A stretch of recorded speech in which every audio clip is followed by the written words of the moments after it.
తిరిగి BCN news కి స్వాగతం. మహాశివరాత్రి సందర్భంగా పశ్చిమ గోదావరి జిల్లా ఆచంటలో స్వయంభూ శ్రీ రామేశ్వర స్వామివారి ఆలయంలో 5 రోజుల ఉత్సవాలు వైభవంగా నిర్వహించేందుకు అధికారులు ప్రత్యేక ఏర్పాట్లు చేశారు.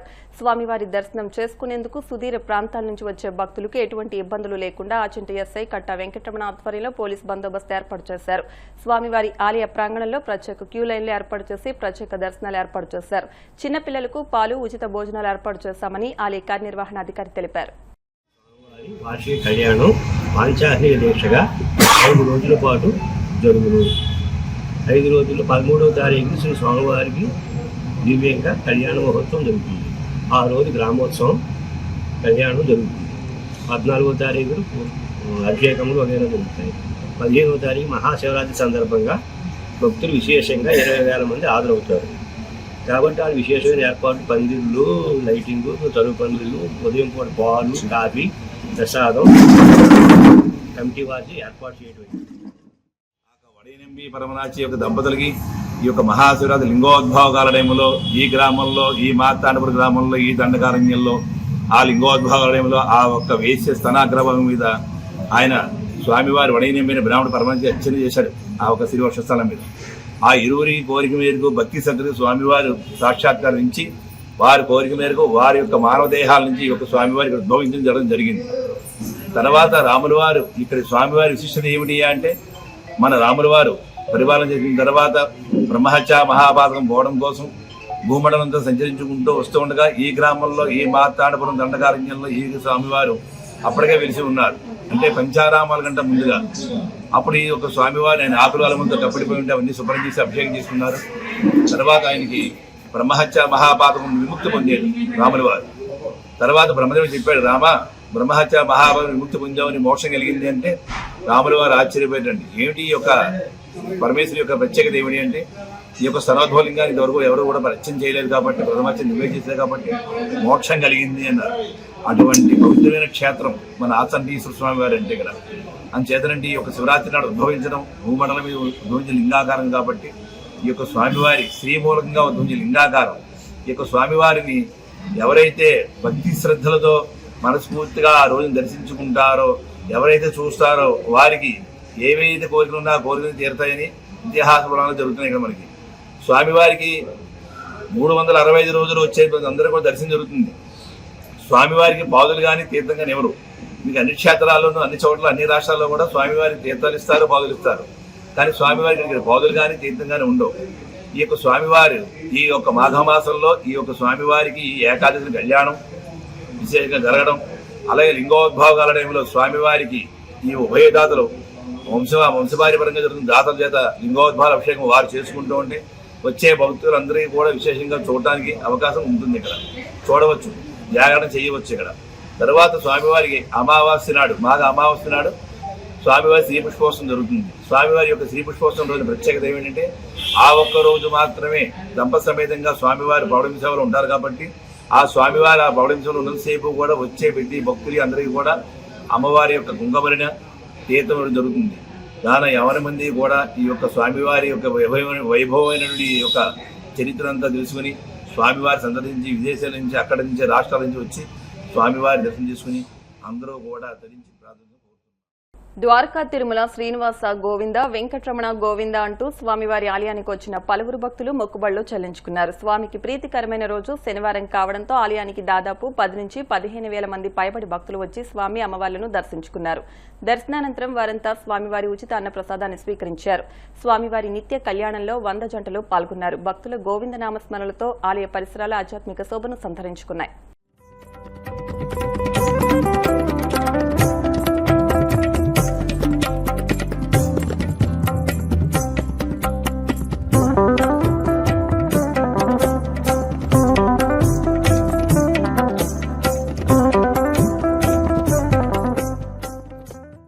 పేదల కడుపు నింపే ఉపాధి హామీ పథకాన్ని రద్దు చేయడానికి కేంద్ర ప్రభుత్వం కుట్ర పన్నిందని ఏపీసీసీ అధ్యక్షురాలు వైఎస్ షర్మిల ఆరోపించారు.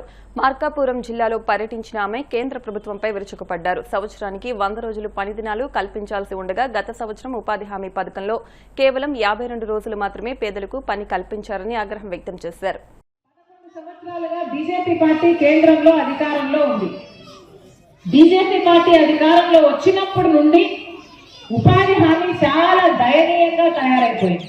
100 రోజులు పని ఇవ్వాల్సి ఉంటే ఉపాధి హామీ చట్ట ప్రకారం ఏ సంవత్సరం కూడా 100 రోజులు పని ఇవ్వలేదు. పోయిన సంవత్సరం కూడా 52 రోజులు మాత్రమే పని ఇచ్చారు. లెక్కల ప్రకారం 52 రోజులు మాత్రమే పని ఇచ్చారు.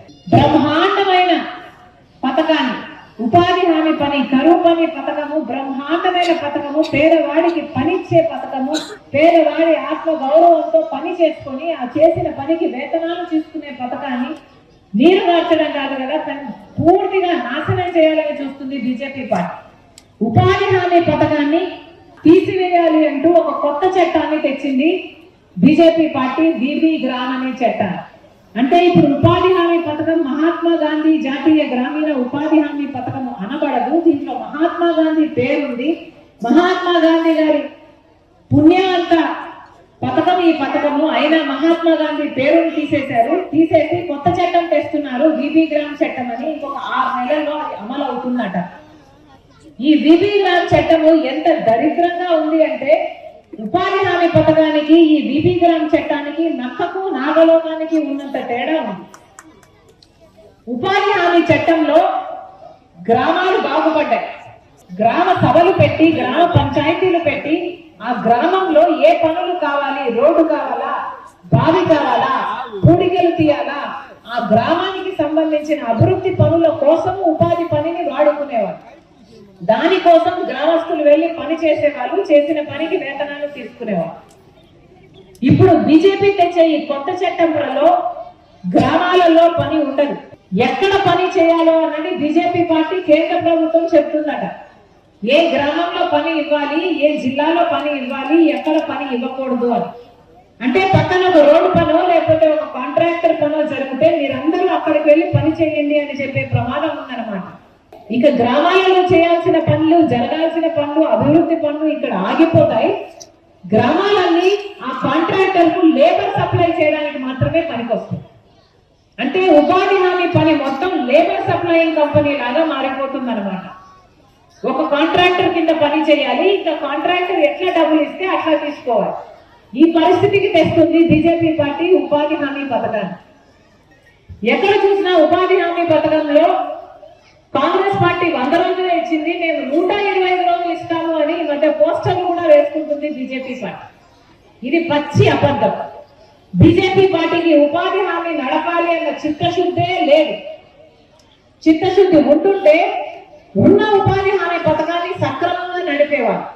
125 రోజులు ఇస్తామంటున్నారే, కనీసం పోయిన సంవత్సరం తీసుకున్న కేవలం 52 రోజులు మాత్రమే ఇచ్చారు.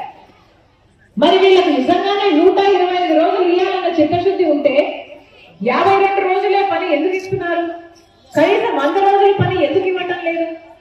కేవలం 52 రోజులు పని ఇచ్చిన వాళ్ళు 125 రోజులు పని ఇస్తాము అంటే నమ్మడానికి ప్రజలు ఏమైనా పిచ్చివాళ్ళ, గొర్రెలా?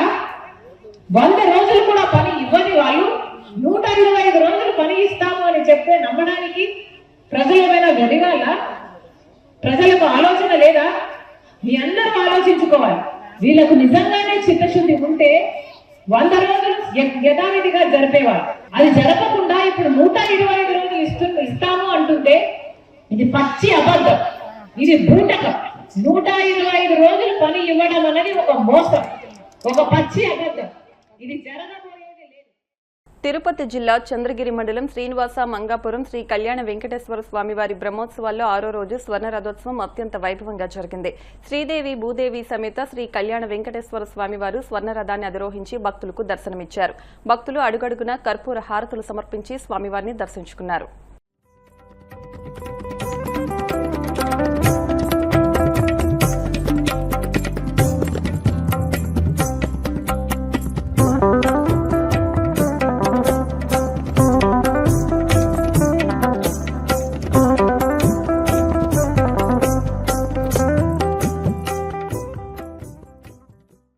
కలియుగ ప్రత్యక్ష దైవం తిరుమల శ్రీ వెంకటేశ్వర స్వామివారిని తమిళనాడు మాజీ ముఖ్యమంత్రి పళనిస్వామి దర్శించుకున్నారు. వీఐపీ విరామ దర్శన సమయంలో స్వామివారి సేవలో పాల్గొని మొక్కులు చెల్లించుకున్నారు.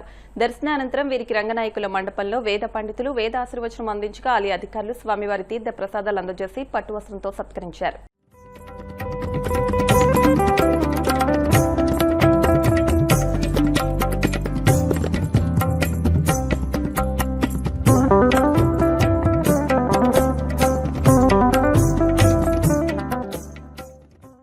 వార్తలు ముగించే ముందు ముఖ్యాంశాలు మరొకసారి.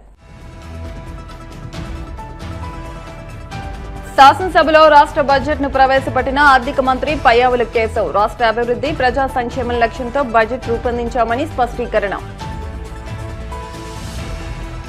రాజమండ్రి సెంట్రల్ జైల్లో అంబటి రాంబాబుతో పలువురు వైసీపీ నేతల ములాఖాత్. రాష్ట్రంలో రెడ్ బుక్ రాజ్యాంగం అమలవుతోందని తీవ్ర విమర్శలు.